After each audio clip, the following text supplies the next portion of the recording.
In our 21 Days of Wellness Chats, Ritesh Narayan joins us on our last wellness chat today to talk about students and mental health. Now, this pandemic has had a profound impact on all demographics, but today I want to talk about student mental health. And Ritesh, you've been a professor for over 10 years now. What has been your observation about students' mental health this year?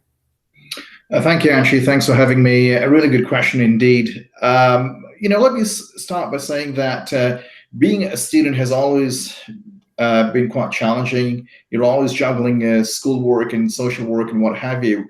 It's also, worth mentioning that it's quite convenient for the older generations to be judging the younger generations. I think that saga has been going on for as long as we know. So it's very common for the X-gens, that I belong to be judging the millennials and also the Gen Zs. And it's very common to hear sentiments such as, what's wrong with the new generation? How come so many of them are suffering from healthcare issues? So it's very important to acknowledge here that every generation is different, and so is the generation right now. Generation Z that are in universities right now, they have different types of challenges that myself, being an ex-gen, like I said, haven't quite encountered. Yes, they're also are working, they're also trying to balance school, but on top of that, there's a lot more going on, a lot more stimuli going on, everything from social media to social expectations and what is expected of them. More and more with the economy going down, jobs are difficult to get. So all this build-up that students are seeing. And to your question, what I'm observing right now, well, I can tell you, before the pandemic, I'd say about 2/3 of my students are suffering from some sort of mental health issue.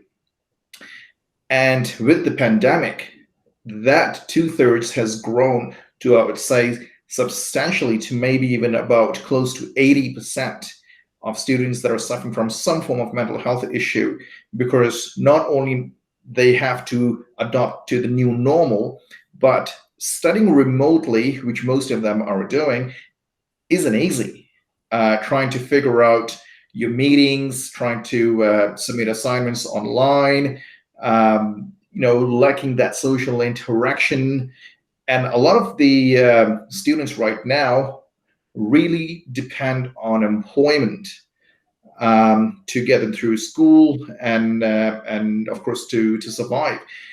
Due to the pandemic, a lot of them don't work. So some of them were compelled to move back at home. Some of them are still, living with by themselves independently or with friends, but a lot of them are not working. So there's that added stress on top of the stress they have to handle at school.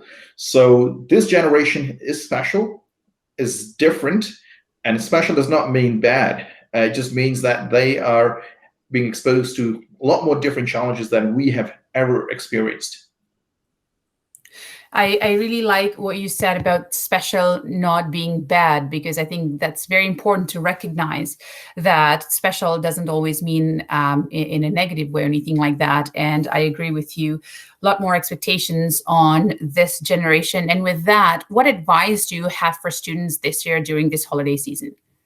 Certainly. So in order to get help, because that's something, anyone would say, get help. Well, but what kind of help? I think you can't just go to one or two individuals. In order to really feel well and to be resilient, I think you need a community around you to help. The community will entail everyone from people around you, your best friends. So, my message to the students out there is not only look out for yourself, but also, your peers, see how they're doing. Do, a quick chat, do a quick mental health check on them. This is very important that you're not only looking after yourself, but also you're checking on your peers.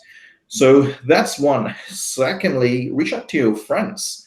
Make those calls. I know a lot of you are stuck at home, just like all of us. You just have to be more creative. you know what, this generation, and I always tell my students that this is the best generation because you guys are so creative in so many ways. So you have the tools, use that to your creativity and find ways to keep yourself engaged mentally. And thirdly, be good to yourself.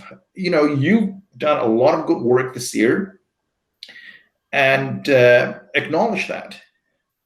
Also, I want you to reach out, of course, to your family, but also reach out to professionals. I wouldn't take if I had car problems, I'm not going to take it to just anyone. If I had issues, I would take it to someone who knows how to fix that issue. So go and seek professional help. I know, most, if not all, universities have a wellness center, and they all provide some sort of counseling. And also, there's a lot of organizations in the city that provide free counseling. And of course, the Expert Connect, they have a multitude of different experts that you can reach out to. So get professional help. Feel free to reach out to your professors. You know what? I've always told my students, you're always welcome to give me a call, even if you just want to have a chat. If you want to just talk about anything, doesn't even have to be academic. If you need someone to talk to, just give them a call. I'm pretty sure most professors are okay with that. So please make the most of what's out there. You're not alone. You don't have to be alone. This holiday season, make it amazing, not just for yourself, but those around you. When a person suffers from some sort of mental health issue, they're not the only ones suffering. People around them, whether you acknowledge it or know it or not, people around you feel it, and they can see, and they also experience that instability as well. So be good to yourself and make the most of this holiday. Have lots of fun, and most importantly, of course, be safe and look after yourself. Thank you so much, Ritesh, for joining us and sharing some great insights. A very important thing you mentioned there is be good to ourselves. And on that note, we will close off this chat. Thank you so much for joining us once again. Thank you to all our viewers for supporting us through the 21 days in this wellness chat that we presented to all of you. Thank you, and stay safe. Thank you.